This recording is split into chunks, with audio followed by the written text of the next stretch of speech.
We had to let a whole bunch of people go. She said it was hard. And some months later, maybe a few months to a year later, she called me again when they said, damn, they hit him again. We had to let a whole more people go. I said, how was it? She said, it was tough. I hated having to be the manager to tell these people goodbye, but I had to do it. And she went on with her job, continued with her work. One day, Peggy called me and said, Willie, yes, it was a BAM today. I said, what happened? How many of you have to let go? She said, I didn't let any go. They let me go. 23 years, and they took my retirement. 23 years. I said, Peggy, don't worry, baby. That's right. I said, Peggy, don't worry, baby, because a setback ain't nothing but a setup for a comeback. I said, you better get ready to fly. See, I know another lady who lost her job, and she called me and she said, I lost my job. I said, fantastic.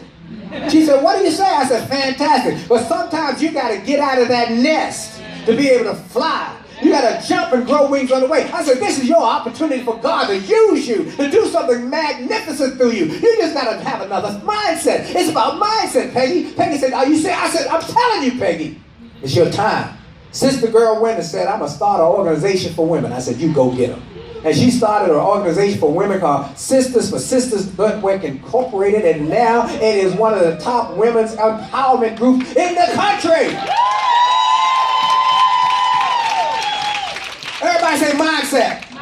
It's all about mindset. Well, Cheryl Wood, she said she wanted to be an entrepreneur. She was a mom, 3 children, am I right about it? 3 little children. She called me one day. In fact, she got me through Facebook, am I right about it? And I'm not the most effective Facebook guy, but my assistant, Cheryl Reagan, is a Facebook phenom. And so Cheryl would say, this is a woman named Cheryl Wood who keeps sending stuff over to her by Facebook. She wants to meet you. I don't know what to do. She said, but I'm rolling with her. I'm talking to her. I said, you go with it, because I am not that fancy on Facebook. And Cheryl Wood kept hooting and coming and talking. And one day I said, let me talk to this girl on the phone. And we talked for a few minutes. We only talked for a few minutes. And I said, why don't you try this? Why don't you do this? Gave her a couple ideas. This girl, one thing about Cheryl Wood, she's like, there's 2 people I can get in touch through in the speaking business who are going to make it happen, who are going to be successful. Cheryl Wood and Delatoro McNeil. Those are the 2 I know. If you haven't heard Delatoro, write him down. Write him down. Go see him. This boy is on fire. Anyway, Cheryl Wood and Delatoro McNeil, if I tell them to jump, they're going to say, how high?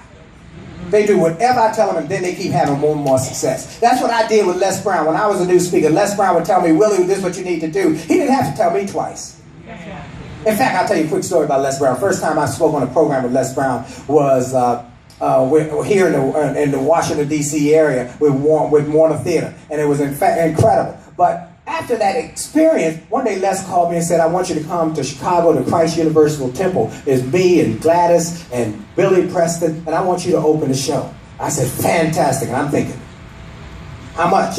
He said, I'm going to give you an airline ticket. No, he said, I'm going to give you a hotel room.